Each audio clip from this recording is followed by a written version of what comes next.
Greetings and salutations, ladies and gentlemen. My name is James, aka the Architect, and with me, as always, is Skull Hunter Games, aka Tonga Miss Min. What is going on over there? Coming to you live from Talladega. Sorry. Hey guys, it's me. And they're off. Join us today. We have Joseph and Charles. Everybody, man, best intro ever. There we go. If we just can get some like dun dun dun kind of music going, that'll be great. How you guys doing today? I'm alright. Sorry, James.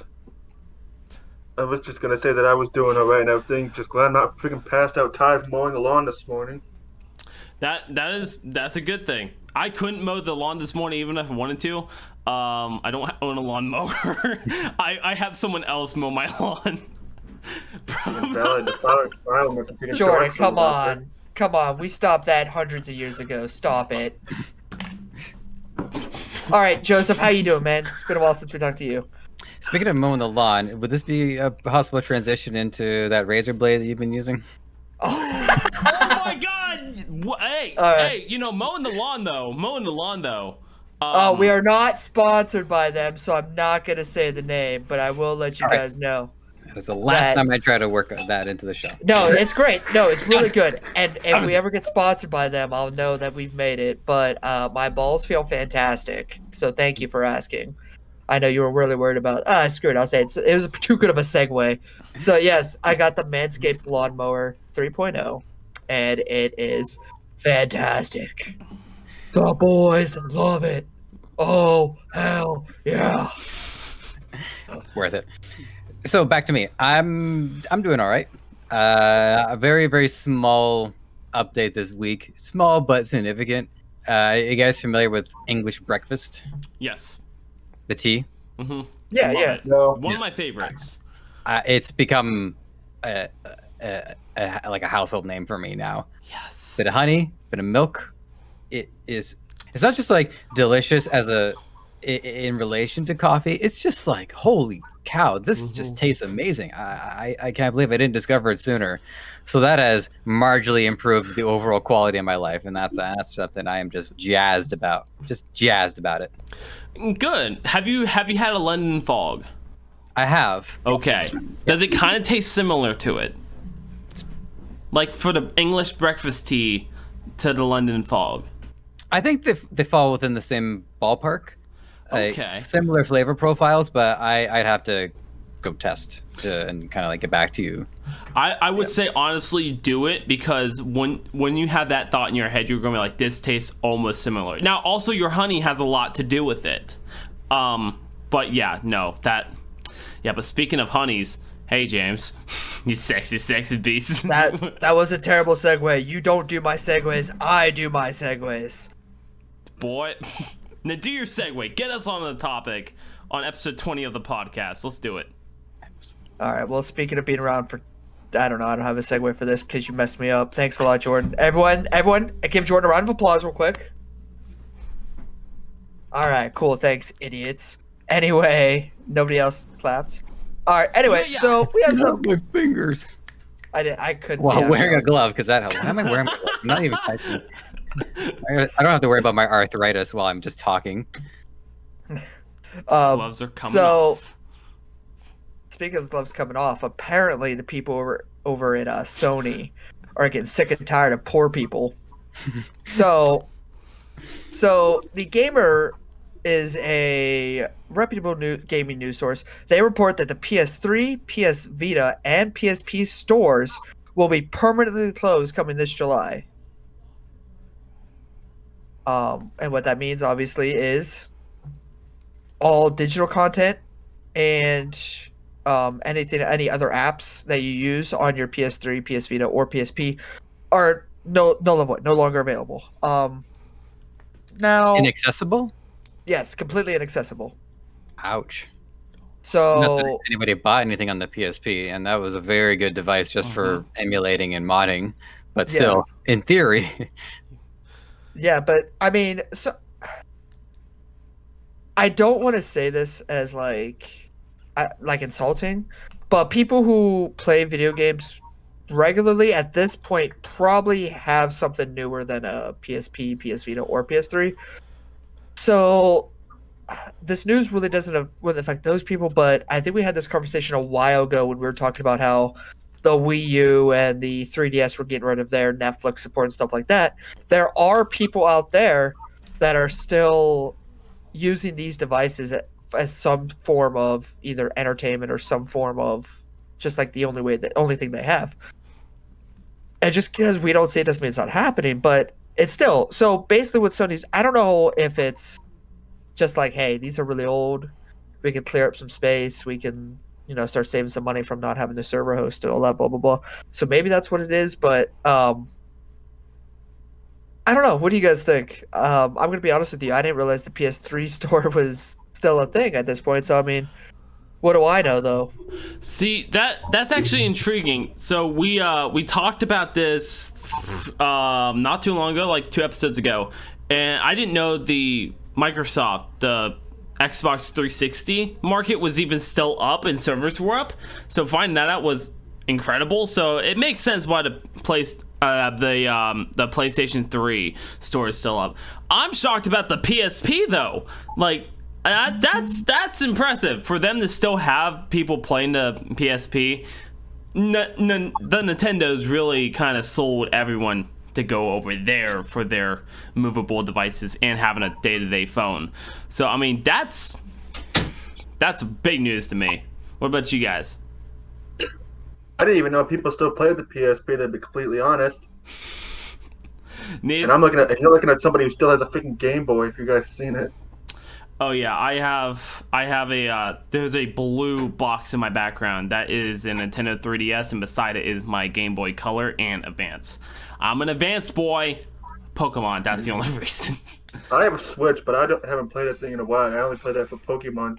I think it was Sword I have, and even then I haven't even touched that in a while because I was excited to play through it but I finally beat the main game and I started doing the first DLC. I was like, yep, I've already started losing interest in this thing. After I beat the main game, I was like, yep, I'm done. So it seems like and games can't make it last. Okay. That's the thing with Pokemon games for me. That's why I've been kind of turned off by them recently. Is because it's the same game. You play one Pokemon game, you played them all basically. Yeah. I mean, it's all right. You run into tall grass. You save Professor X. No, that's an actual professor. Sorry, Professor. Insert name here. Named after a tree of some sort.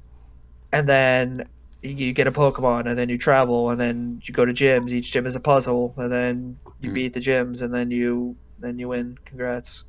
Eventually, down the line, you get the chance to catch a legendary. Yeah. Eventually. But still get freaking waffle stomped by the Elite Four for some reason. So with Pokemon, I think it always is going to primarily appeal to a particular age range when youngsters are around that time where they're starting to want to go adventure in some way, and the concept of an adventure is something they understand. So for me, I mean, I'm Pokemon Red, Pokemon Blue was like the first one that I played, and I didn't play another one until Diamond when I was in college, and there was enough time between both of those iterations that it felt fresh, and there were so many new features that there was a lot new to discover, but it was still basically the Pokemon. So I think each generation is supposed to reflect a different generation, so I don't expect that, other than the hardcore fan base, I don't really expect people to continuously want to play a new Pokemon game each time, because they've been on their adventure. This is the remake of the one you played, James. Oh, so sorry. I mean, Anthony. I mean, Seth. Damn it. Sorry, James. Just go through the community. You'll hit the right one eventually. Oh, that's great. I'm just gonna let it slide that somebody who's not even here was. I'm just gonna let that go. But no, I see. We talk about that. I will say I will give them credit, and I'll probably play it. They're coming out with a new MMO RPG. All right, it might just be an RPG. I don't think it might not be an MMO. All right, someone's getting arrested. All right, they're after you, Charles. See you, dude. Anyway, and it's an RPG and it looks really good. So I might have to try that. And like I said, even the new games, they added a little thing here and there, but it's the same game.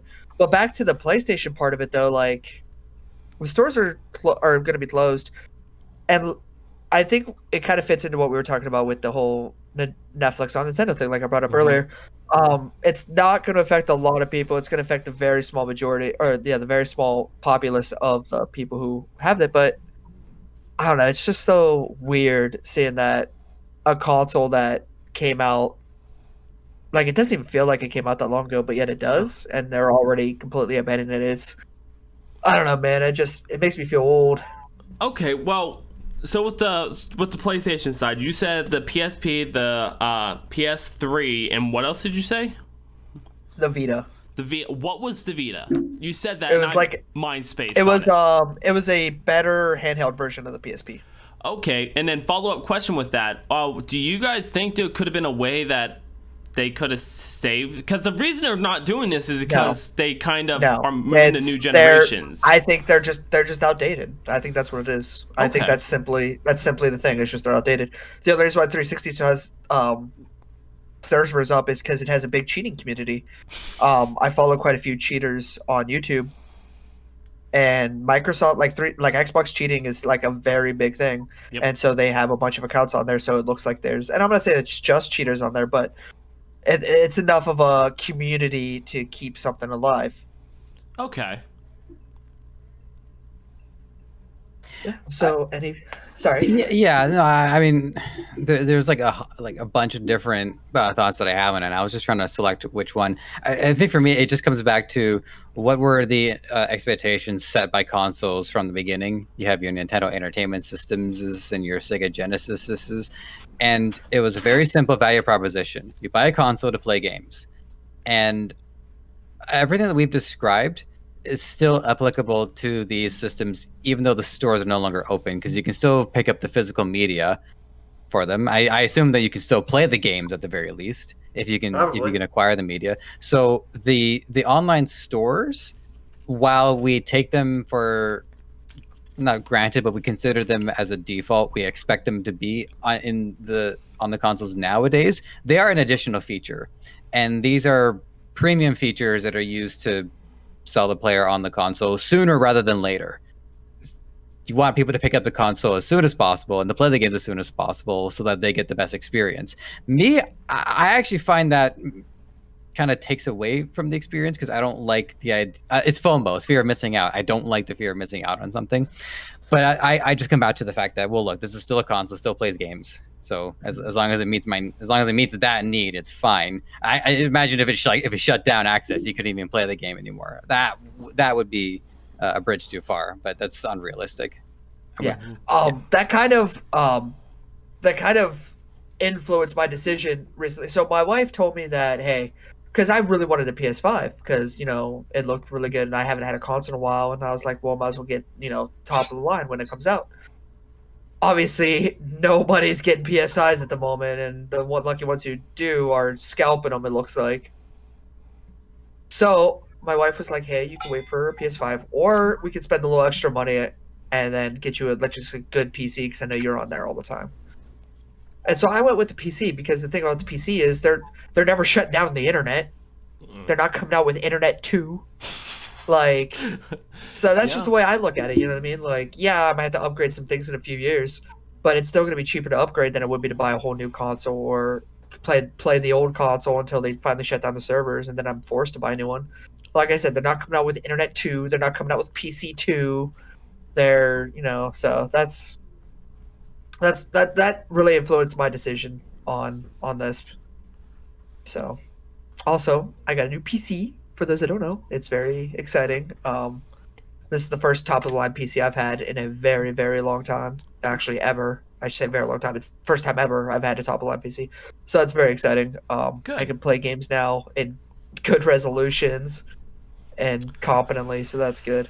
I only ever had a top-of-the-line PC at one point, but it came at a price where the fan on the graphics card was cacophonous. It would... I would have to turn my sound up to at least like 75 to drown out the fan on the PC. Sounded like an airplane was taking off in the middle of the room. Yeah. When you saw talk back to you. Nudge it out of sleep. That's actually an issue with PS4s. Apparently, a lot of the older PS4s, because people don't clean their consoles. Apparently the fans get like dirty and they're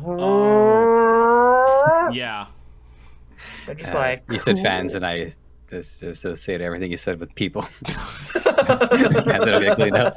No, the fans are they're getting. We have no fans. What are they tweeting right now? Only next thing I could see that would be better than having like Wi-Fi and internet, like PCs, like we have these days. Is if we freaking suddenly invented like AI and had like those things you see in like sci-fi movies, like the just like digital screens. Yeah, we have where those. you can They're tap a called bunch sex of shit. robots. You haven't seen those sex robots? We have those, dude. You know what I mean? You know in those sci-fi movies or video games, we just see like a thing where you just move your hands and a freaking thing comes up. It's like that. That's the next thing that I could see happening at some point, but we'll be long dead. Also, I'm still waiting for you to get this game, James. Okay, first off, that there's a lot to unravel there. I'm not gonna lie, I didn't catch anything you said until the very end. He was pretty much talking like you know how people are tapping their arms and digital screens pop up. They do this Oh, and Halo yeah. and they get like that little Okay. map thing, but it's still got to run on what's going to be known as the internet. Yeah. And then Yeah. that last part, he said for audio I need to get listeners, he Borderlands 2, grabbed yeah. Borderlands 2 on the 360. That's inaccurate because James needs to get it on the PC. Yeah. Blowing some minds here.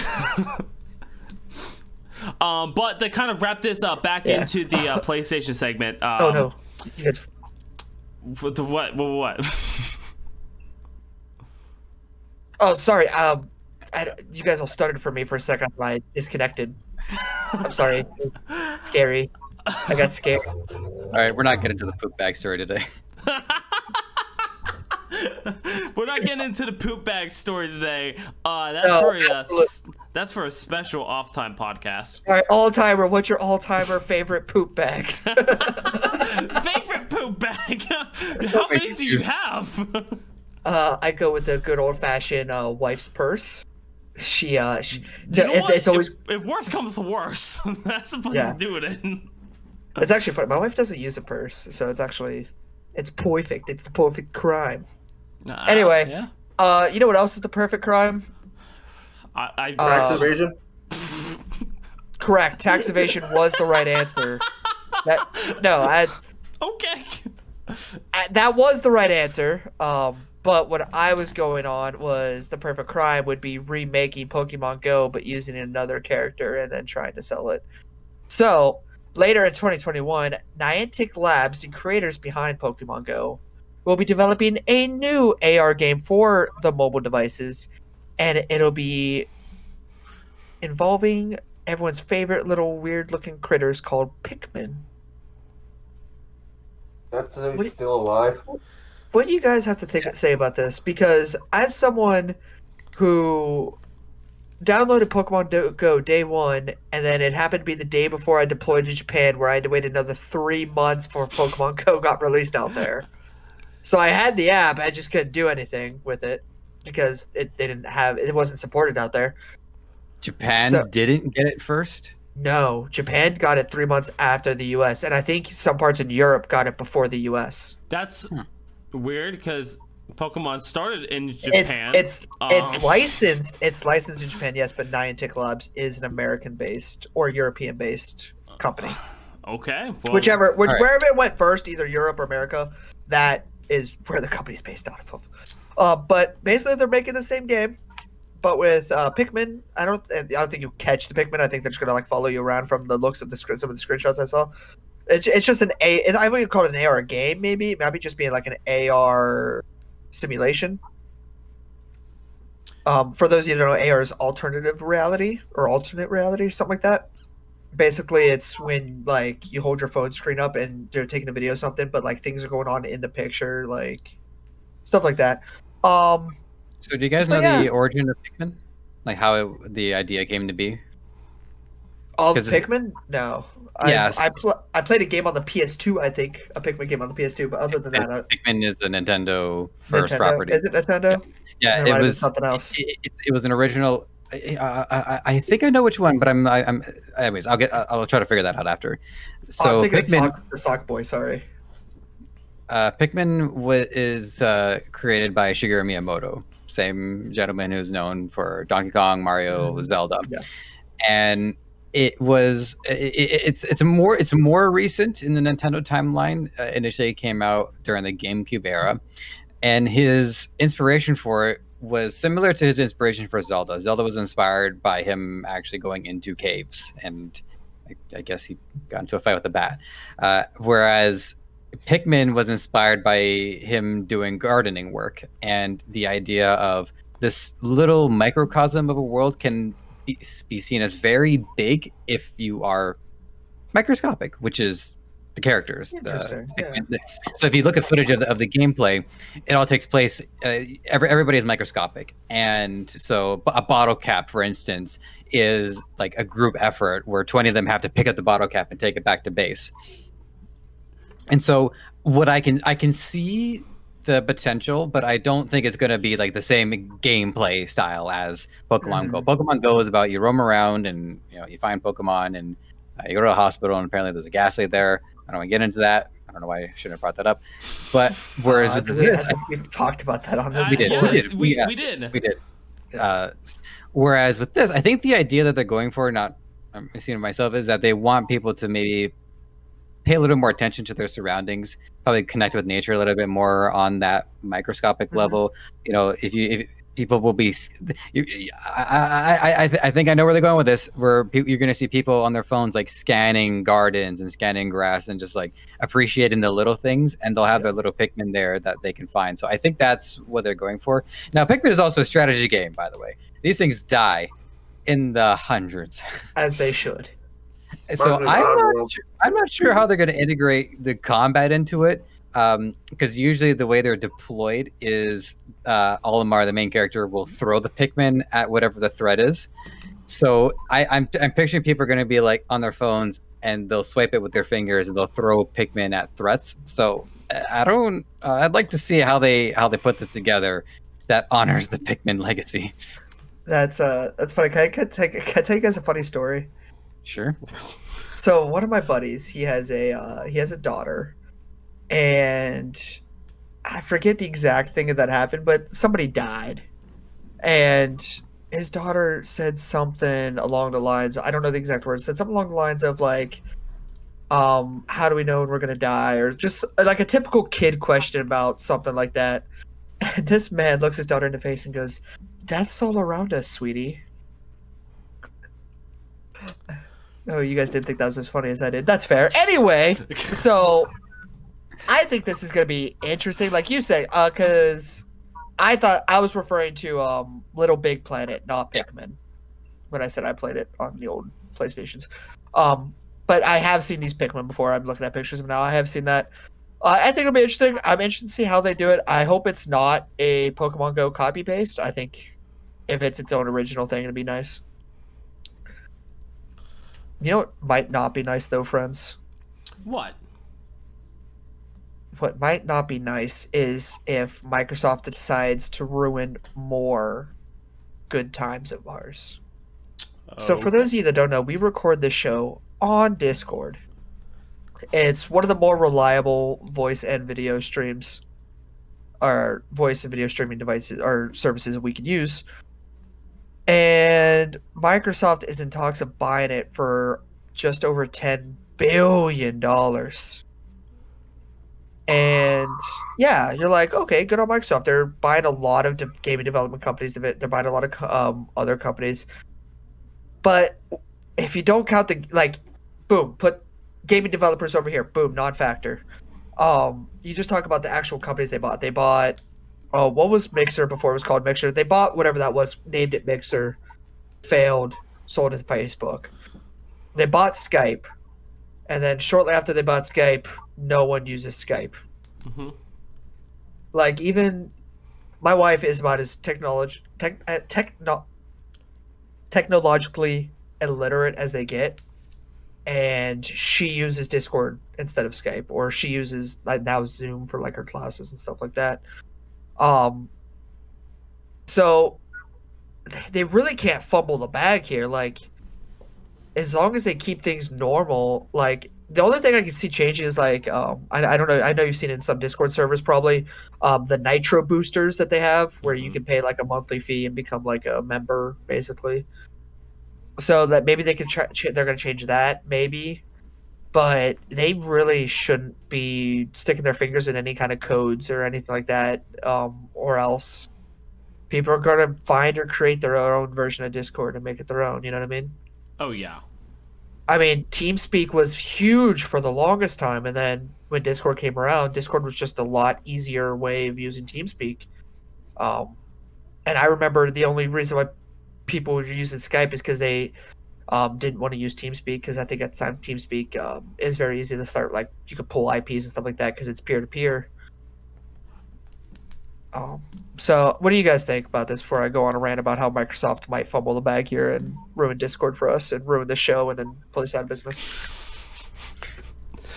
Well, I will sit there and state this. Whatever Microsoft does is not going to stop this show because we're not dying anytime soon. And That's right, Microsoft. You heard us. We are here forever. We will draw the battle lines, men. We will stick together. Okay. I was getting into my Braveheart there, and we're bringing guns into this. No, I'm just being. We got Charles, nothing else to do in our I lives. was using a lemon hand sanitizer. I was using a pen to write down the topics for the podcast. But they're not going to stop us from the show. But I will say, from what I hear, if Microsoft does get their hands on any of the kind of Discord stuff, I mean, it's gonna end. I hate to say it, everything, and I love Microsoft, everything they've touched recently have died. Everything. I don't want them anywhere near NASA at this point. Like, they've sat there, they had to shut down Google Stadia, and remind you guys, they put a lot of money into Google Stadia, lots of it, and now it's gone. Mixer put ton of money into it. yeah, they gave Ninja and Shroud two of the biggest streaming exclusive deals anyone's ever seen ever. And you know where Ninja went to right after that failed? He went to YouTube. That was free. Before that, he went to Facebook he went to Facebook one time to see some stuff. And he immediately said no. And then he jumped onto YouTube, a free platform with nothing to worry about. And what happened? He went right back to Twitch with no agreement signed, with nothing. He just went back to Twitch. He didn't sign any more fancy paperwork. Yeah, I think Shroud just went straight back to Twitch. Like, he was yeah. I already. He sat there, seeing what was going on, and went, nah, I'm done. Yeah, because Shroud didn't delete his channel. Ninja deleted his channel, but Shroud didn't delete his channel. He just kind of, like, hit it. Mm-hmm. Because I think Shroud's a smart man. Shroud is a former rifler for the Cloud9 CSGO team, for those of you that don't know who Shroud, like the past Shroud. And so he's a very smart man, obviously. Brilliant. Big brain. And so he probably had an inkling, like, he's probably like, I'm going to take this money from Mixer, I'm going to stay there, and then eventually I'm probably going to come back to Twitch. He didn't know when. He didn't know it was going to be probably as soon as it was. But I think he knew it was smart not to delete his channel. So he went back, and, you know, he's just as successful as ever. Yeah, and I know with Ninja, I'm pretty sure when Ninja left, what ended up happening was Twitch got upset, tried to delete the channel, and then started showing porn on there. Yeah, so and then they had to bring his channel back, but erase all the content. Yeah, so allegedly when you typed in Ninja on Twitch to look for his channel, what they would do is it would give you suggested Twitch streamers and say, this channel's not available, but you can check these guys out. And, like, it'd show, like, 5 blocks, like, of channels, and they'd be like Fortnite, or it'd be like Fortnite, random guy who's shown a porn video on Twitch that hasn't been caught yet, and then Fortnite. So that's how it happened, and then obviously Ninja found out. He's like, hey, why is this attached to my name? And he was rightfully upset. Yeah, I would be too. And you know, Dr. Disrespect has still been banned from Twitch, and nobody knows why.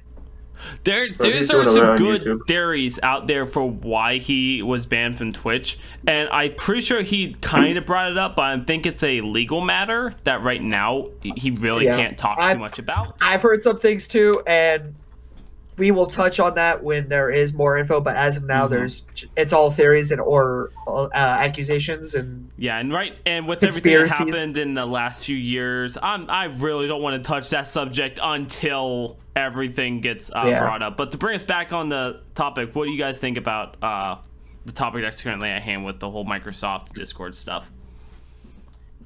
I mean, I'm not pleased about it being Microsoft involved, but I am pleased that it is going to be acquired by an American company.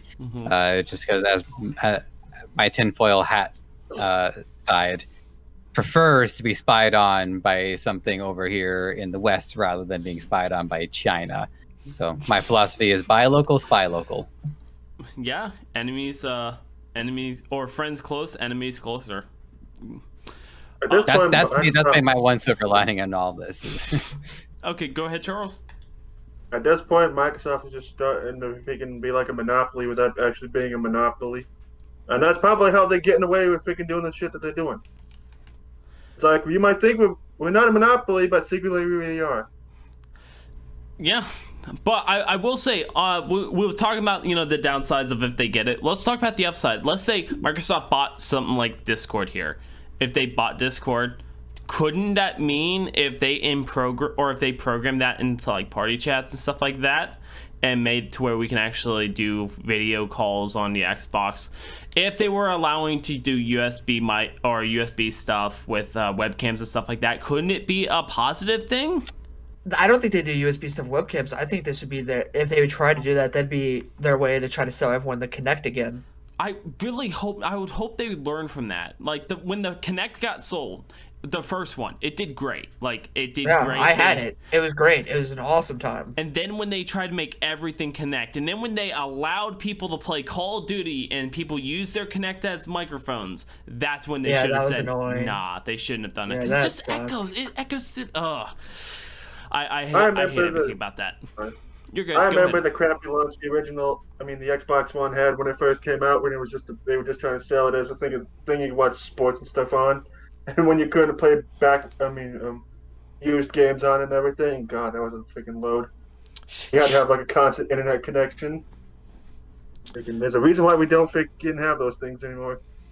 Yep, but now we have fiber lines, so no more losing internet. Could there be an issue where, let's say, somebody is streaming content from a PlayStation or even, well, PC is not so bad because it would be running on Windows, or streaming from something from a Nintendo device, and they so happen to be using Discord? Could that potentially cause a copyright claim on Microsoft's part? Microsoft owns Discord, and therefore this chat, which was hosted by Discord, is now going to get you blocked. I would say no, because people used to stream and stuff like that on using Skype and stuff like that, and Skype was owned by Microsoft and stuff like that. So I would see it not being the same way. Granted, maybe the rules have changed the past 10 years or so. Always change. So they could, but I think it's a stretch, but it is possible. Yeah, it is possible. But with them about to dump 10 billion, mind you, this trade or this accusation or this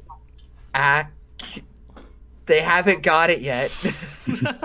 Sorry, I'm stumbling on my words. I woke up. I had work at 4:30 this morning. It was a bad day, and then I had to help some people move.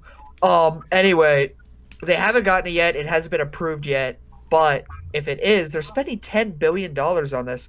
You would think that if people are still going to use their platform and try to basically free advertising, because when people stream using and have people on Discord and all that, people obviously know they're on a Discord. So I mean, it's who doesn't know about Discord now at this point? But it's still like getting that name out there. You know what I mean? Yeah. Word of mouth is the greatest form of advertising there is. So I would imagine they wouldn't care what you're streaming as long as they don't see a dive in users.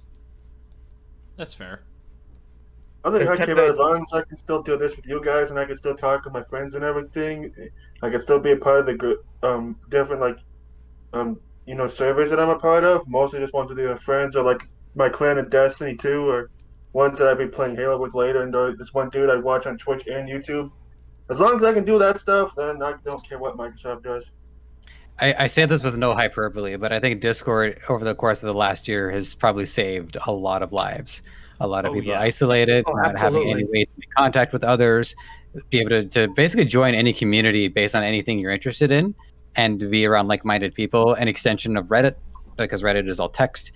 Discord has pulled its weight in the last year. Absolutely. I would 100% agree with that. Like that, because like how often did we see or hear over the pandemic about people who they weren't worried about the virus, they were worried about their social anxiety, they were worried about their depression because they were alone. Discord and stuff, they like Discord probably saved them because they were able to actually have outreach to people that they needed. So yeah, I would 100% agree with that sentiment that you just said. I do want to offer one other thing, and this doesn't tie into the story entirely, but I think it's worthwhile food for thought. So this is something that I learned from one of my guests on my show, Economics, economics podcast.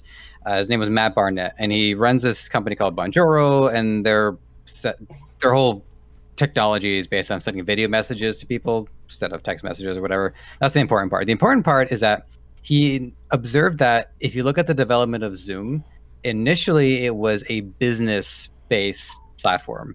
And therefore, it had to have very high standards because you have people who are worth tens, if not hundreds of thousands of dollars an hour or a day or whatever. They need a platform that they can trust. And Zoom, speaking as somebody who is moved over into Zoom for the last month or so far, Zoom is a huge weight off my shoulders. It is painless to work on Zoom. It's an excellent program because the standard is so high. And I think that Discord has also set a very high standard because gamers have high standards, especially because now gamers are responsible not just to each other for team coordination, for scrimmages, practicing for ranked, but also for broadcasting and for entertainment. So I think it's interesting that leisure and business can both have very high standards and almost be comparable in that way. Though, and with the one thing with Discord and Zoom is, for one, they both pulled big weights. Because Zoom had to put, I don't know the X numbers. I know Discord was like over $60,000 into servers and stuff like that, but I don't know Zoom's. But they pulled their weight a lot, and Zoom is honestly like, if something did happen to Discord, I would easily move over to Zoom. We would have to pay a membership fee. That's all we would do. But I mean, setting up meetings and stuff like that. Brittany, my girlfriend, also another podcaster, she uses Zoom, and it's so easy for her because she just sets up the appointment. She's out on the road all the time. She comes back, the appointment's there. You click on the link, there you are. And as someone who's worked with her, that it was super simple. Yeah, and Zoom is great, and we have our differences and stuff like that, but they both work with Android, Apple's, whatever. So I mean, if Microsoft were to buy Discord, you know, we could still hope to see. Let's hope that they just kind of let it be the way it is and update it for the best, and you know, continue to make it to where we can see Zoom and Discord. The only difference is which one does your friends use. You know, let's hope it stays that way. Yeah, and if you're listening to Microsoft, if you want my data, you can just have it. I don't do anything that I don't want to be open about. Just pay me for it. just pay me for it. Hey guys, this podcast is brought to you by Anchor. Have you heard of it? If you haven't, let me tell you guys, Anchor is an all-in-one platform to make your podcast. They have everything set up just for you. They've helped us out so many times, and they are the ones we are using to this day. Guys, Anchor has all the creative tools you need to get your podcast started, from your phone to your PC. You name it, they got it. And you can make money immediately with no minimum listenership needed. That sounds like a pretty good deal, but now you still have distribution. No, you don't. Anchor takes care of that for you. You could be heard on Apple Podcasts, Spotify, and so many more. I don't know what you're waiting for. It's all in one platform made just for you. Anchor makes it easy. Jordan, where do I find this? Where do I go? Let me tell you. You can go to anchor.fm or download the Anchor app. That is Anchor, ANCHOR.FM, and download the Anchor app today. Thank you, Anchor, for sponsoring the podcast. Speaking of weird things, I'm selling this. I'm selling this next hot take as an NFT. If anybody wants to buy it. So, speaking of which, I don't actually have a hot take. I just wanted to try to fit NFTs in there because recently, if you're on Twitter or any kind of social media, you're seeing NFTs become quite a, I don't say popular thing because they're still not quite taking over the world, but it is an interesting thing. For those of you who don't know, NFTs are non-fungible tokens. It's kind of like is it blockchain that I'm thinking of? It's kind of like a ledger like that. So if you know what blockchain is, it basically keeps it's like it holds your wallet for all your cryptocurrencies, and that's kind of what an NFT is. It's a form of cryptocurrency to an extent, or Yeah, you're close, and to the point where I actually do think you did get it. So the NFT is hosted on the blockchain. So the blockchain itself is not the currency; it is just the ledger. So it's an open way of keeping track of where things were transacted. all right. So that's what that is, and I want to hear your guys' opinions on this. Well, obviously, and what your opinions on I've got to get into. So cryptocurrency has obviously grown big in the past 5 years, maybe even longer than that, but it's starting to take over the mainstream over the past 5 years. Bitcoin now is hitting all-time highs all the time. Dogecoin is, depending on how many times Elon Musk tweets about it, either up or down. Now you're seeing all these people start selling like songs as NFTs or selling their online art as NFTs. Do you think that this actually has a legitimate chance to take off? And if you have a deeper understanding of what exactly this could be, if you could expound on it, this is just one of those things where I don't see it taking off.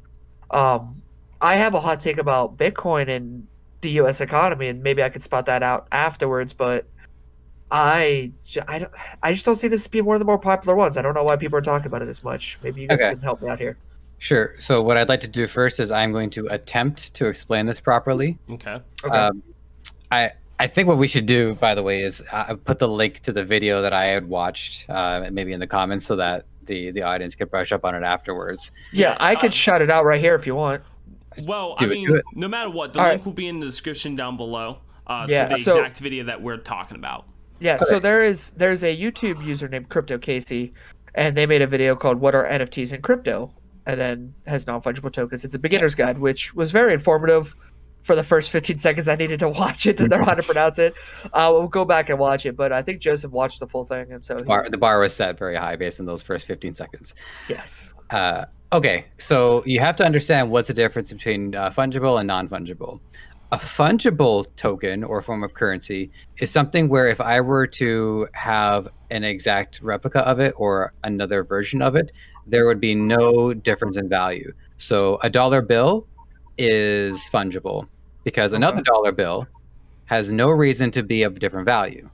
Now, what could make something non-fungible is if somebody, say a celebrity, signs a dollar bill. Now there is subjective value associated with that because I'm just, whoa, this thing is signed by Dr. Dre. Okay, it's still legal tender. It's still technically a dollar, but to me, this now has a difference in value. So that is what makes something non-fungible. To reference the video, because it was a really good job, they go with a plane ticket, where you would think a plane ticket, if everybody's on the same plane, it's all going to go to the same spot. So why would there be a difference in value? Well, because of preference. Some people prefer aisle seats. Some people prefer the middle. Some people prefer the windows. Nobody prefers the middle. That was the joke in the video too. I was curious to see what would be the reaction to that. So that's, again, this is something that could be fungible, but it's not. It's non-fungible. So that's what we have to understand about this. So here's why I'm enthused about it, but not like, I'm not gung-ho about it, but I am enthused about it because the idea is to take anything digital and ascribe personal ownership to it in a way that has somewhat been lost over the last 10 years. I would actually say with the start of Steam. Ever since people wanted to play Half-Life 2, they had to have Steam installed. And at that point going forward, it had redesigned or reconfigured what ownership means. Fast forward a couple of years, and I go out of my way to buy BioShock Infinite in the physical, and it didn't matter because I still had to then install it onto Steam anyways. So even though I had attempted to have more ownership over it, it didn't matter. It was still hosted on Steam. So I don't own the game as much as I have secured access to it. So NFTs are a way to hopefully regain some of that sense of ownership by ascribing uniqueness to everything. So it gets a little tricky with art. I'm not really entirely sure how it would work with art, but a song, for instance, can be an NFT. And people can I want to own that song, and somebody else, and then I guess the musician can make numerous copies, and each one of the copies of the song is an NFT. So if instead of you have 20,000 downloads of the song, you have 20,000 NFTs, and maybe each one has different value for some reason. Because if you look at how it's been accessed on the blockchain, you can see where it's been, and that might actually change the subjective value. Like if Jordan, for instance, downloads a song, plays it 100 times, and then sells it to somebody else, that particular example, I don't really see why that would change it, but you never know, right? Subjectivity is all in our different minds. The only thing I could think of would be like, oh, this is NFT copy number 1, like comic book style. You know what I mean? Like it was the first one sold, and maybe that could add more. Yeah, the order of value to it. Yeah, that could be meaningful. What I thought about, what I would love for an NFT, and this gets into later into the video, so highly recommend checking it out, where they start talking about how I would actually collect and display what I own digitally. Would I go to a website where I have a digital home, and inside of that home, my NFTs have taken physical / virtual shape? So one thing I would love to see turn into an NFT, for instance, is all the different characters that I've leveled up on different MMORPGs I've played over the years. I've invested a lot of time into these characters, and I don't really have any way to commemorate them. But if I could have an NFT which encodes all of the information from those different characters from those different MMOs, I put them in my digital house, and now I have this display of all of these characters that I played over the years as a way of, self-reflection. And then maybe I can send those NFTs over to a 3D printing company and have them print my figurines for me. Easy peasy. I like that. So there is a lot of potential here, and so my bottom line is I'm enthused about it, but that's as far as I can go, because I just looked at it yesterday, for God's sake. I do have a question. Sure. So hypothetically, let's say my CS:GO skins that I have a large quantity of them. Would those be considered NFTs because they are unique? They have individual float values and stuff like that.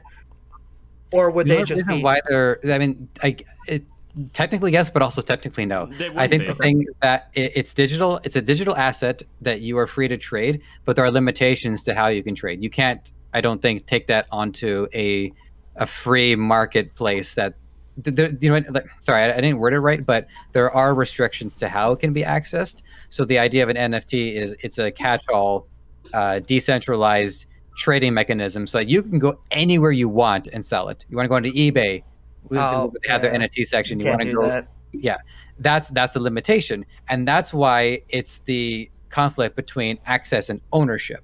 So right now you have a lot of access, and you might think you have ownership of it, but NFT moves it closer into ownership than access, because it's not centralized anywhere. It's on the blockchain, so it's freely accessible by all, and like we said earlier, as long as we have the internet, we're fine. Okay, understandable. Thank you. You're welcome. Anybody other? Sorry, go ahead. Well, when I first saw it, it reminded me of this debate that I've been having in my mind for quite a number of years about the value between a digital experience versus a tangible, like, real life experience. It's not quite the same thing thread, but whatever. I'm going to bring it up anyways because I don't get to talk about it too much. But go for it. Let's say, for instance, I'm tasked with telling I could present a story, and I can present it any way I want. I can make it a movie, or I can make it a theater play. There are advantages to things being digital, which ties into NFT. You have much more resources. You can make a more convincing visual experience because I can see it on the screen. CG, multiple takes, editing, all that good stuff. But I also want to remind people the importance of things actually having physical value. It's not just for the prestige of having something that we can hold or just the tangibility of it. It is also, I think, more natural to the human experience.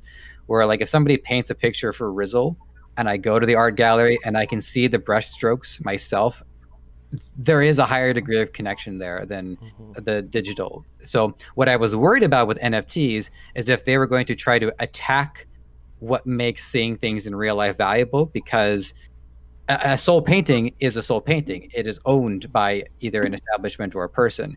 And I thought that was an attack on that, but it's not. It is strictly in the digital world as a way to give people more a sense of what they own and what they don't. Okay. Thank you for that. That was very helpful, actually. That was really good. Thank I feel you, bad for yawning based. so much during it. Thank you, based e-commerce guy. Cheers. Did anybody want to follow that, or do we all get it? Like, I think that's a really good explanation. Yeah, I think personally on my end, I think that pretty much covered a lot of the NFTs and what it is and how it can be valued. Now, but question though, do you think it can do you think it can save our economy? Do you think that it can save how low our dollar value is going? I mean, it increases incentives. It gives people more motivation to do things and to create content and to create assets. I say it creates jobs for sure. I mean, yeah, people have to work for it to. What it'll do is, like, say, James, for instance, could actually be more incentivized to play Counter-Strike more, because if what he acquires through it can then be sold freely on the market, then he would actually have a more consistent income stream. So in order to save any one economy, you have to ask, well, how do we save economics in the first place? Mm-hmm. And we have to remember that money is a way of recognizing energy spent, and the more effective the energy is spent, the more money you get. And then this gets a little political, so I don't know if we want to like open up that can of worms. Yeah, I get you. Yeah, it'll help. I mean, it sets a whole new asset flow. It's a new way for people to be motivated to do things, so it'll help. Okay. But in order for sure, go ahead. So the people who that NFTs would help are probably already people trying to make content online and are already trying to do what they're doing online. So I don't, unless it hits a mainstream extremely hard, I don't see it. I don't see the clientele. I don't see the people affected changing for a while. Yeah. Like I said, I think the people who are trying to sell their stuff as NFTs are already the people that are in the content entertainment / content creating market. Yeah, one thing I've had to make peace with is that as much as I have a positive view of NFTs, I also don't know if I'm going to have enough time in my life left over to properly integrate it. These things, they come in generations. And so you have upcoming generations who will be more open, like not open, what did you say? Yes, technically open-minded, but more impressionable for sure. Mm-hmm. And so what they adopt onto early can reflect the remainder of their life. So for something like that, I don't know. You guys, you youngsters, it might have more an effect on you guys than me, but 4 years older than me. 4? I thought it was more than that. All right, I'm 26. I'll take it. But yeah, I think the younger the generation, the more it's going to become normal for them rather than it becoming normal for us. It is hard to see, because we're sharing the planet with a lot more generations than in the past. Right? We still got boomers. Yeah, I don't see boomers adopting NFT. I don't even see Gen X adopting NFT. So, no. The point is to secure these things for the future and recognize that not everything is for everybody. Okay. Especially not boomers. Especially not boomers. Seriously. On a random topic, I seen James had a freaking lightsaber. Yeah. So I cut in as Joseph was explaining, and you see Joseph getting into this, and then you see James twisting the lightsaber on his head, ready to kill himself. No, it had nothing to do with what Joseph was saying. I promise. I was actually. Okay. It just I was quite looked you so enthralled by out what of was it. being said.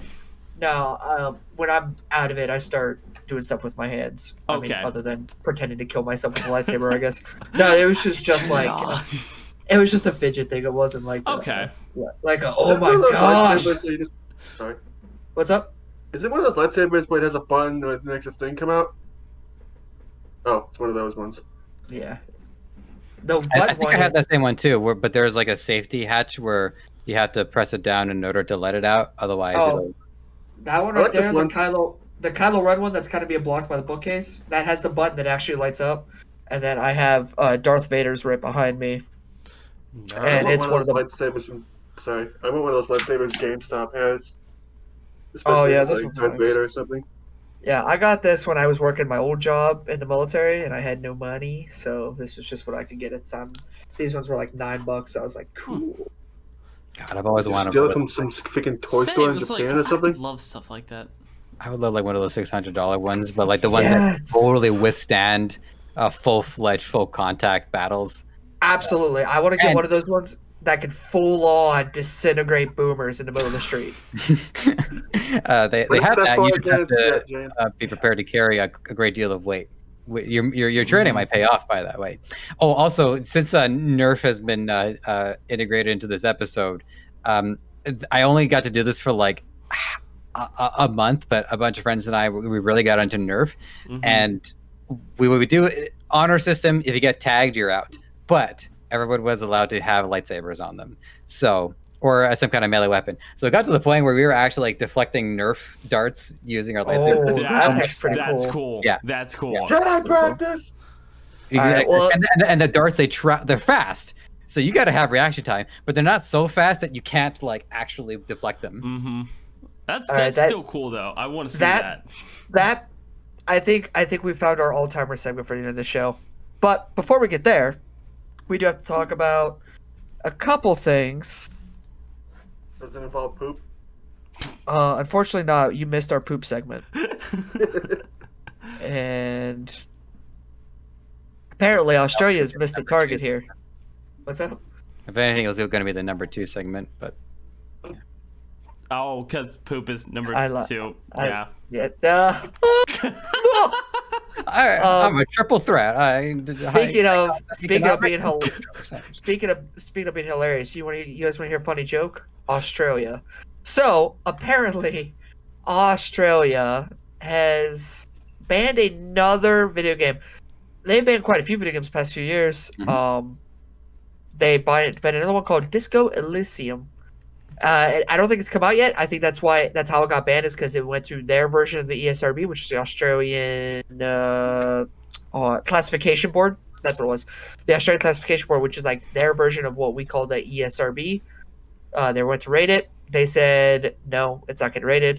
They had a really interesting quote that I'm actually going to read verbatim, because just the language here. Definitely, we were talking about. It's funny because we're talking about boomers. This is definitely boomer talk here.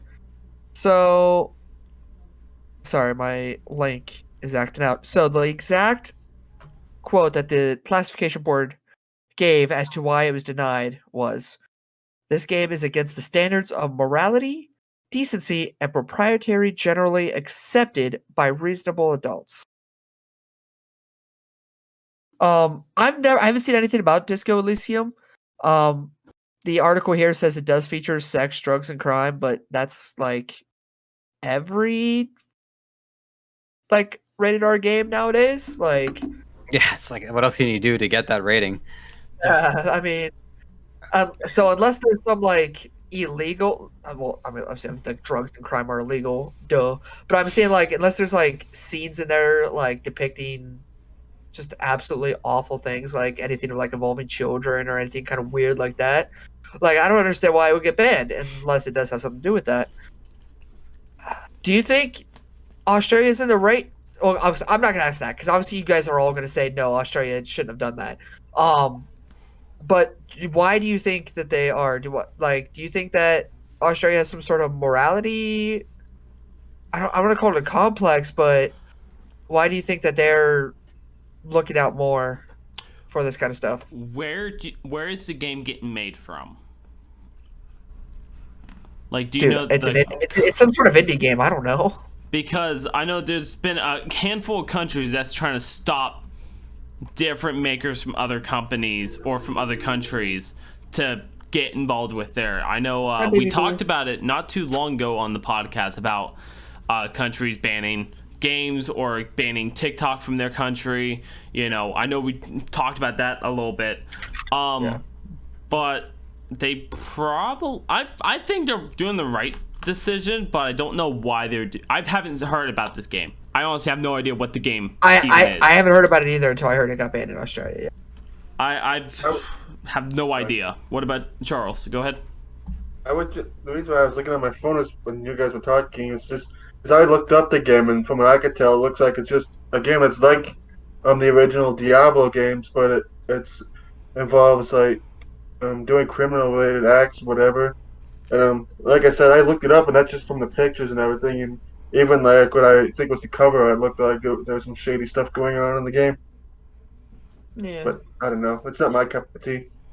Oh, well, here's some information to add to the pot. What I have here is a list of all the games banned by Australia going all the way back to 1995.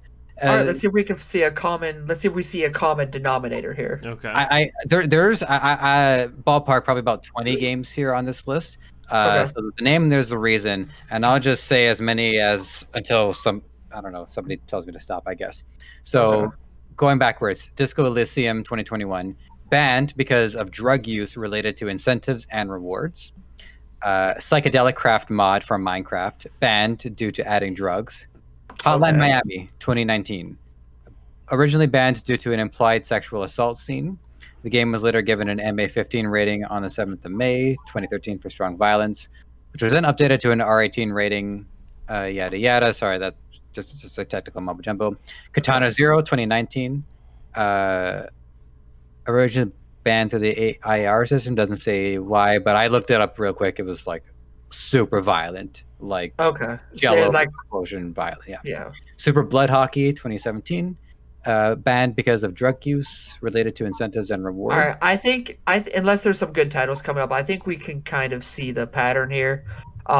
Just basically, it's illegal activity is what they seem to be having issues with, such as the SA cases that you're talking about and the drug use and stuff like that.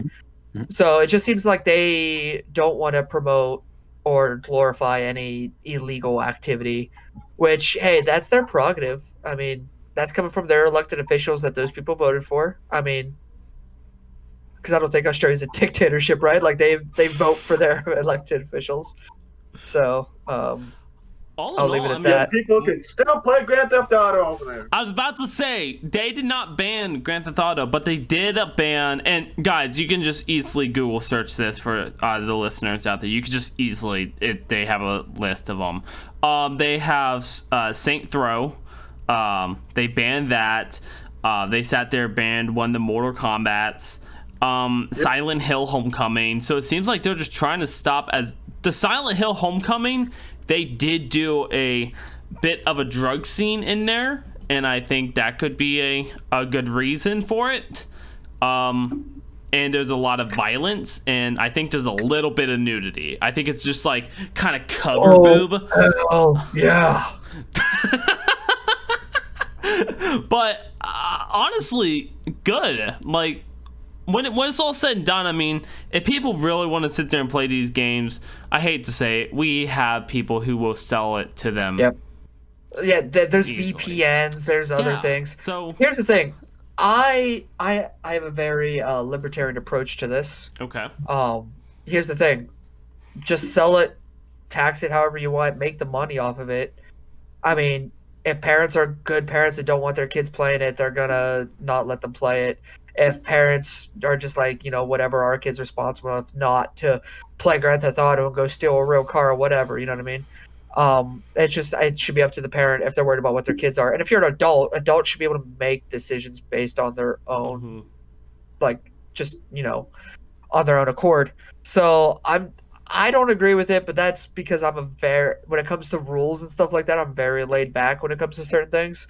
I also I give people too much credit for being human beings as I should, maybe. So maybe that's where I fall flat. But again, like if parents care about their children, they will make the right choice about whether or not the kid will play the game. And if they do let the kid play the game, that's probably because they trust their kid not to be an absolute idiot and go off and do replicate stuff they see. And if they feel like the kid might do that, don't let your kid buy the game. Simple. If you're an adult, if you go to attempt to do this stuff, you're gonna go to jail. So, maybe that could be the situation. Maybe it's the adults doing all the dumb stuff, and Australia just said, "I'm done. We're done. Let's just try to cut down the games that they all sit there." Maybe like when they arrest a person, they have like the copy of the game sitting right there next to the copy when they arrest them. Maybe that's it. It's if I digress, or if I may counter that, we have talked about this a couple episodes ago. We got on Illinois lawmakers for trying to blame Grand Theft Auto for the acts of carjackings up there. Why would we blame the video games for idiots over in Australia doing their thing? You know what I mean? That's a good point. I mean, it's for me when we're talking about a state, our country's screwed. Let's be honest, the United States is done for. I'm gonna get the first ticket out I can find. So putting something from our country in, our country's going downhill so fast. I still could go there. But I mean, Australia, I mean, yes, when it's all said and done, we should be able to decide what games we could buy. If I was in Australia, I would probably be pretty peeved about this. But why haven't we heard this from the other games? Why is it we're now hearing about this for this new game? I'm a big Silent Hill Konami lover, and I've never heard about them banning the game in Australia. And this was a while ago. They banned that game a while ago. Sorry. Go ahead. Does that mean you play Konami speaking pachinko machines? Okay. No, I have not. That's all they're doing these days. Konami's like whole entire list of games either. Just because I think the they difference make is that money. It looks like Australia is banning more games on average. So when Grand Theft Auto comes out, it's always going to be everywhere in the news, multiple controversies. So the idea that actually in Australia they didn't even ban that one, by the way. So never mind. Yep. And never mind. I thought I had a point there, but I don't. So never mind. That was my thing. I was like, well, maybe and I'm just like, I don't know why they're banning certain games and not other ones, especially big ones like GTA. But Silent Hill was banned in 2008. Wait, no, 2013 is when it was banned. So it was like, but I never heard anything about it. And now you're GTA. Then ban it. So, this would involve a deep dive into Australian culture. And if I remember correctly, initially it was colonized by, I think criminals is not. Yes, but Britain apparently sent all their bad people there. Yeah, so I mean, I don't know if they're just trying to like allegedly. To this day, they're still trying to prove to the Commonwealth that they're good now and that they're not going to cause any more trouble. I don't know. Again, that would involve a deep dive to actually understand what's the psychology behind this. What I noticed was particularly interesting is the use of the word incentive. So it says banned because of drug use related to incentives and rewards. Banned another game, Super Blood Hockey, banned because of drug use related to incentives and rewards. So what I know from the Grand Theft Auto games that I played is that I don't even know if you can use drugs in those. I don't think I've ever actually been able to like shoot myself with shoot up a heroin just as like as a joke or a lark. I don't think I've ever even been able to drink alcohol. And any time that there's anything sexual related, it's to restore health. So but the story is a controlled narrative where they go on missions, and yeah, it's criminal activity, but clearly it's not that. You would actually be able to keep if you choose, you can keep the violence specifically to when someone is attacking the player. And it's just like you can actually just do like a self-defense run in Grand Theft Auto. So there's no incentivization to that other stuff. All that other stuff is just catharsis. It's happenstance. It's things that just so happen to be part of the gameplay because the game is designed to give the player that kind of freedom. But these games tie drug use and sexuality to incentives, and that I can see the logic to want to warn people about that, because you don't want that to be an incentive that's imprinted onto impressionable minds. But where I too, as a libertarian, and I largely agree with James, that doesn't warrant banning it.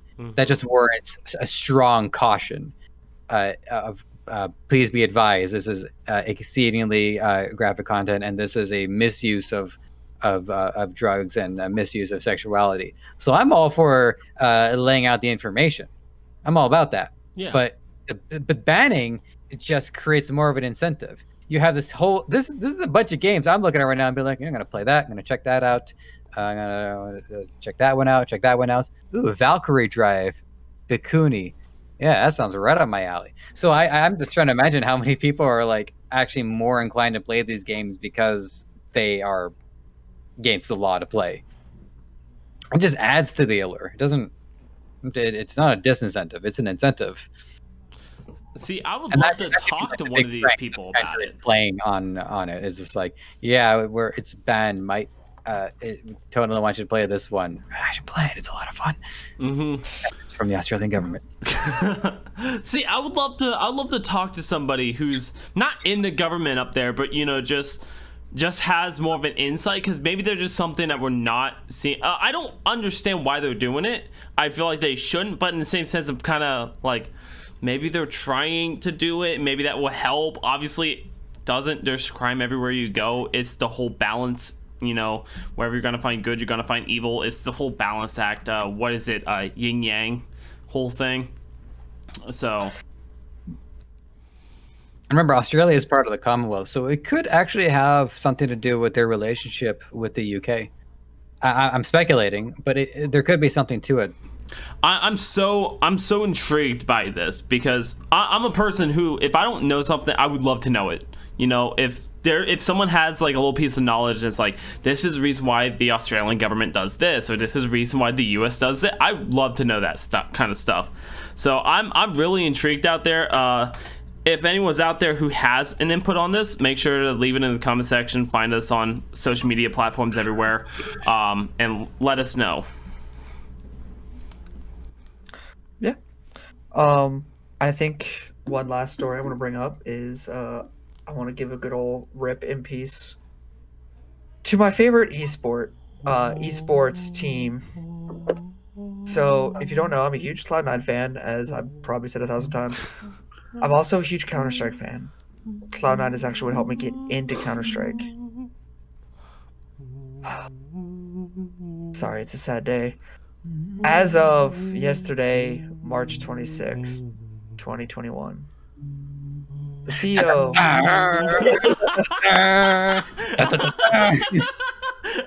Cloud9 has decided that he is going to take a break from the CSGO division. Cloud9's going to take a break from the CSGO division for now. The pandemic really hurt because they weren't able to boot camp. They weren't able to be in North America where they wanted to be, where their like team houses and stuff was at. So he says they'll be back eventually, which is good, but it sucks because they're not here now. So it's sad. It's, for those of you who don't know, this be the equivalent to like FaZe or Optic saying they're quitting Call of Duty for a minute. Like, it's the same thing. And so it sucks, because that was like really, like, I watched competitive Counter-Strike, but I only really liked it when I was watching Cloud9. So that kind of sucks. But now that that's out of the way, I think it's time for our all-timer. This, ladies and gentlemen, is where we talk about our all-timer least or favorite things that we have done or do or whatever. So, sorry, I got this weird message saying that someone tried to log into my Microsoft account, so I've been dealing with that, make sure I'm safe. I have LifeLock, so nothing crazy should be happening. Okay. Anyway, so I want to talk about your favorite piece of merchandise you've gotten from either video games or movies or whatever, or like TV shows or whatever. Just from the entertainment world. Favorite piece of merchandise you have from the entertainment world. Is it gonna be like a show and tell situation? It's I don't got it in the room. It doesn't have to be show and tell. I noticed everyone, for the audio listeners, everyone just immediately started panning around their room for stuff. I'm over here like, not in the room. James has a dog in the background wagging his tail, and it caught me off guard, and it actually made me like jump a little bit on the inside. Charles has his gun in his belt, so I guess we should let Charles go first. These are pretty much two of my favorite things right here. I also have a Boomco Halo 5 Guardians Magnum, but I'm not bothering to grab that thing. But this is probably my favorite Nerf gun that they've ever come out with. And I'm thinking I'll be freaking with this company till the day, freaking either I die or it dies or somewhere in between. Well, if you take your eye out with that Nerf gun, the death one might come up sooner. I also got a shit ton of NASCAR diecasts too. Okay, right on. Joseph, do you got I one? still need to make a video on the newer ones I just got.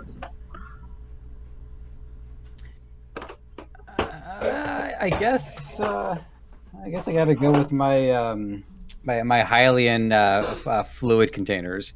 I've had this one for a couple of years now, and I've just recently got a tumbler for my warm beverages, also Zelda themed. So nice.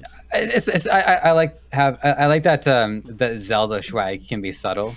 Like you kind of have to know, and I guess the symbology is true for a lot of things too. But yeah, so I had this bottle for a while, and here's to a while longer. Yeah. I also got a Destiny water bottle too. I got it like right around before Destiny 2 came out. Mm-hmm. I probably need to clean this thing because this thing has been sitting on my DVD shelf for a long ass time. Get your stuff Does clean. the tattoo count as merchandise? No, I would say if you put it like physically on you for the rest of your life, it doesn't count as merchandising. Actually, it can, because now Joseph's walking advertisement, which means he is merchandise. So you're telling me he could be an NFT? I need to be an NFT. There it is. I'm freely available on the market. Nobody take that. Nobody take that. Please. James, what about you? I'll let mine go for last. All right, so I have a couple things. Because when I get into something, I get into it hard. Like, I'm very much the hopeful romantic when it comes to things. So wrestling, obviously, I like wrestling, so I fall hard into it. If you couldn't tell, I have a bunch of wrestling bouts. Actually, the blue one is the new Universal title that's out right now. I recently just put it up there approximately 2 hours ago. I also have a souvenir WrestleMania cup from the WrestleMania I was supposed to go to, but pandemic made sure that didn't happen. But also I have a bunch of, like, let's say I have so much stuff and I love it all equally that I'm not going to go through my entire, obviously, collection. I'll take you out in a sec. All right, good thing we're wrapping up because he's not liking it. If you see the green thing that's in the top of my shelf there, it's the Aggro Crag, which is the trophy you got from Nickelodeon Guts, which was my favorite show as a kid. It was on Nickelodeon. Sorry. It was on Nickelodeon Gas for a while. It was a game show where basically they had to do a bunch of like cool little adventure type games and stuff like that, and they had to climb a very mountain at the end. And then if the winning person or team got the Aggro Crag. And so I've been looking for replica Aggro Crags for a long time, and I finally found one. And so I think that's pretty cool. I think that's just because I think that was the hardest one to get. I think that I'll have to go with that. Okay. I'm still mad they never came out with a straight to DVD version of that, like Legends of the Hidden Temple special TV thing they did once on Nickelodeon, like forever ago. There's like this thing they had on TV where it's like basically it was like an adventure like mini movie, but it was basically taking Legends of the Hidden Temple, which is also a show of mine that I loved watching back in the day on the same channel James watched Guts on. I also missed that show too, and God knows how many other shows was on that channel. But they literally took Legends of the Hidden Temple, turned it into a movie, and they even had freaking Olmec, freaking the statue, and they even had the guy who was the host of the damn show back, Kurt Fogg, whatever his name was.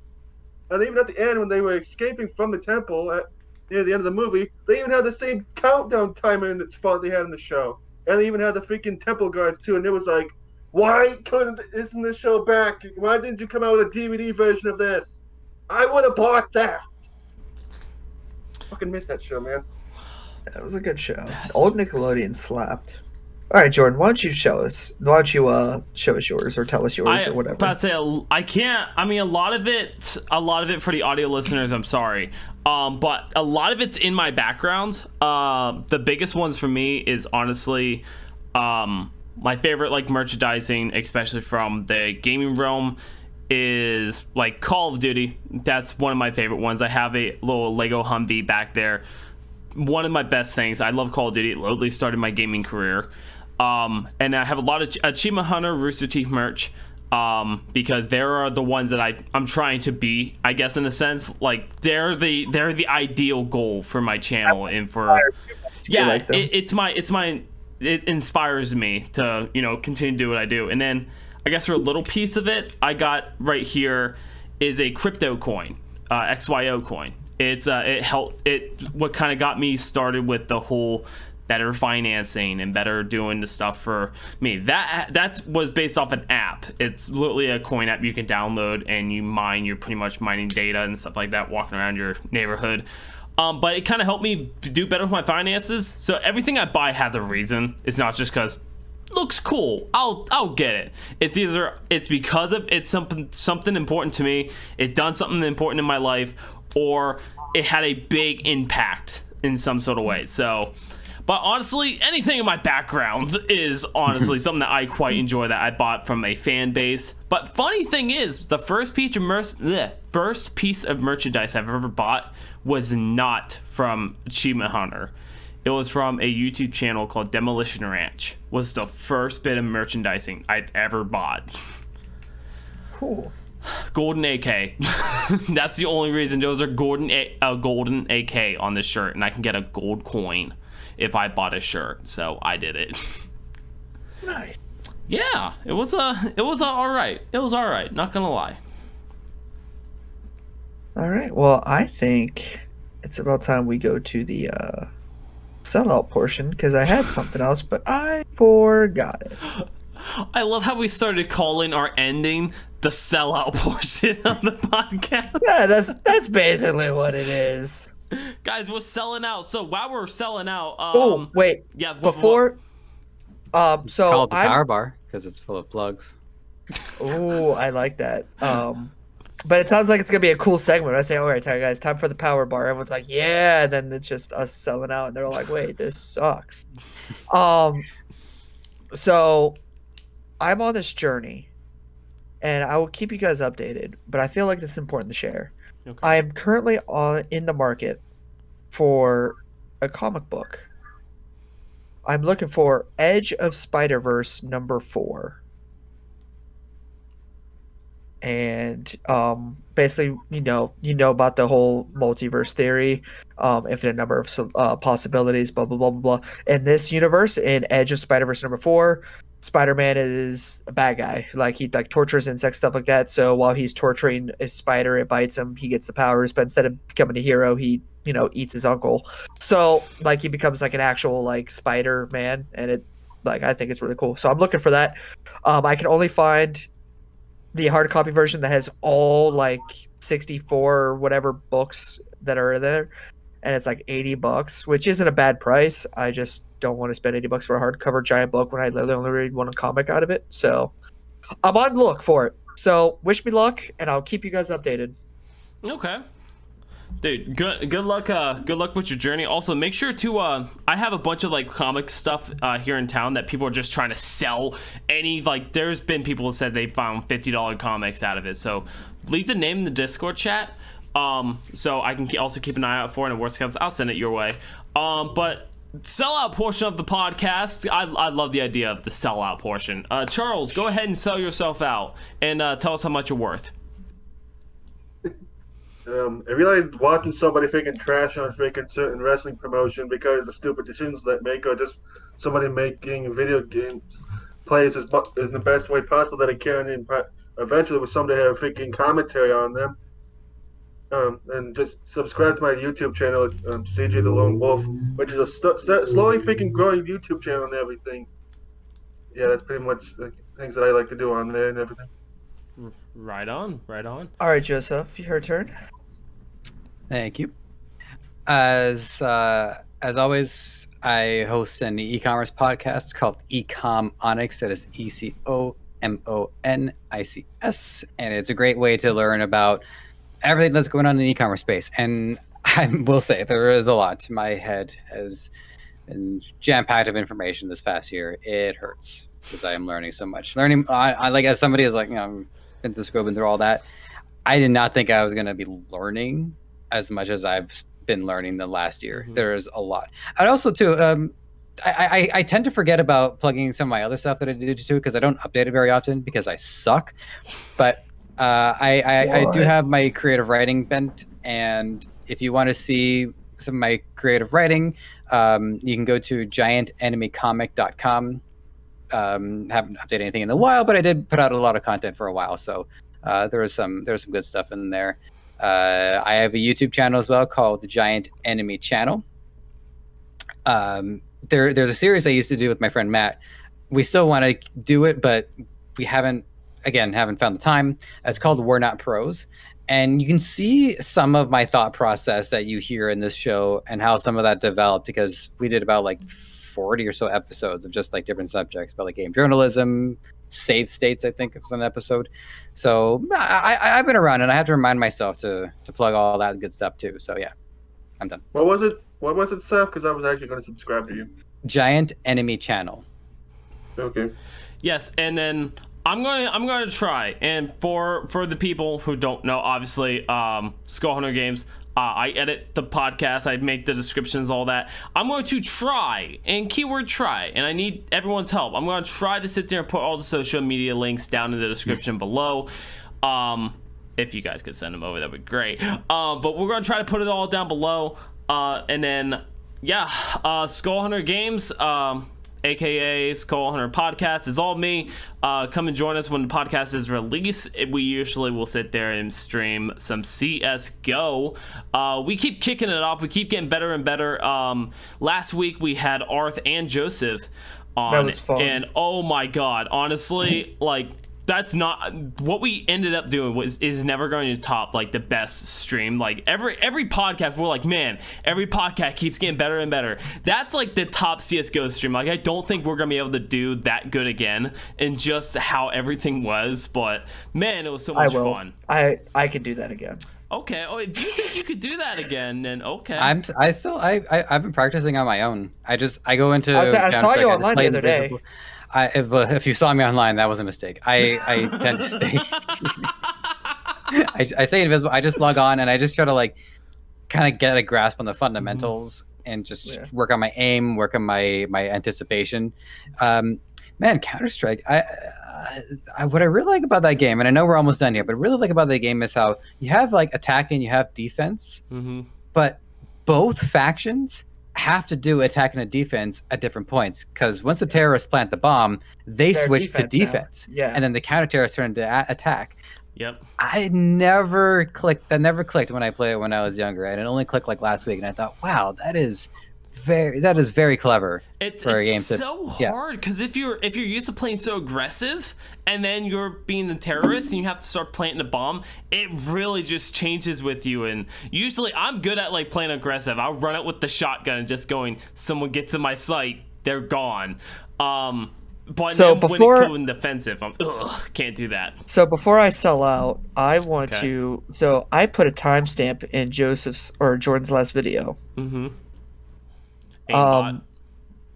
No, this was from 28. See, at first I was like, all right, hang on a second, this is wearing thing. But then I realized it's not that I have aimbot installed, is I am the aimbot. Yeah. See, so like, you said that early on in the stream, and I went, oh, it's not going to stop. I don't know why, and you guys probably not find it funny, but I will find it funny. So it was a 1v4 situation, or it was a 1v5, or it was 2v5, 1v4. Jordan died, and then it would turn into a 1v4. One of the guys ended up being AFK. But I'm gonna play a little clip of the stream of the stream here. And it's funny because I had killed the one guy and then almost immediately killed the second guy as he was jumping behind a wall. and there's some beautiful reactions from some people that are in this call right now. I remember that. Nice. Holy shit. And then it goes on. You guys say your jaws dropped and stuff like that. I don't know why. Like I didn't mean that for that to be braggadocious at all. I thought that was genuinely just funny. Just the way we're sitting there, we're laughing. I think we were talking about phallic members at one point, and then all of a sudden you just go, and then it's funny. It was so great. Like I hope we can do. I hope we can be that entertaining always. I really hope Arth and Joseph will be on with us on another Tuesday. That would be so great. Not putting you guys on the spot, but just saying it'll be great. But you know what is on the spot? Our sponsorship for today's episode. James, how about you tell us a little bit about our sponsorship? Yeah, so we're sponsored. All right. I was going to do it really lazily, but I was like, that's kind of disrespectful. I probably shouldn't. Yeah, we want to thank our sponsor, Anchor. Anchor is a wonderful app that helps you with podcasting. I realized that I'm not going to do as much as a plug as I usually do because we plug in the beginning of the show, and so that kind of seems repetitive. But I will say they are very easy to use, very simple to use. Either download the app on the iTunes or Google Play Store, or go to anchor.fm to get started today. Very good. If you want to listen to us in video form, aka watch us, because I said listen first and I didn't mean to, you can find us on YouTube or Facebook at Skull Hunter Podcast. You can also find us on Twitter at Skull Hunter Pod. You can also listen to us on iTunes, Spotify, or wherever you get your podcast from. That's none of our business. I had to change my Twitter handle again. So if you notice, like, why does he keep changing his Twitter handle? So I changed it once, and then I changed back to my old Twitter handle because I had some stuff I was doing, and then I had to change it to this new one. So now I am at the Architect CSGO on Twitter. And with that being said, if you enjoyed this, please either leave us a rating, a comment, whatever you want. It just helps us out. Visit the links down below. It'd be really cool if you did. And on that note, we want to say thank you to Joseph and Charles for joining us. We hate Jordan, and thank you guys for listening. Goodbye. Bye, everyone. Wow, this was yeah! the first one. It was the first time the goodbye was just like, bye. Well, I was waiting. Charles looked like he was getting pumped up. I was like, here he goes. I wasn't sure when I was supposed to do it, so I was waiting for Sam to say bye, and he never said bye. Joseph beat our Because I was ready to freaking. I would never want to get in the way of one of your rants. My God. I was ready to freaking say something about freaking Logan Paul and freaking WWE and whip this thing across.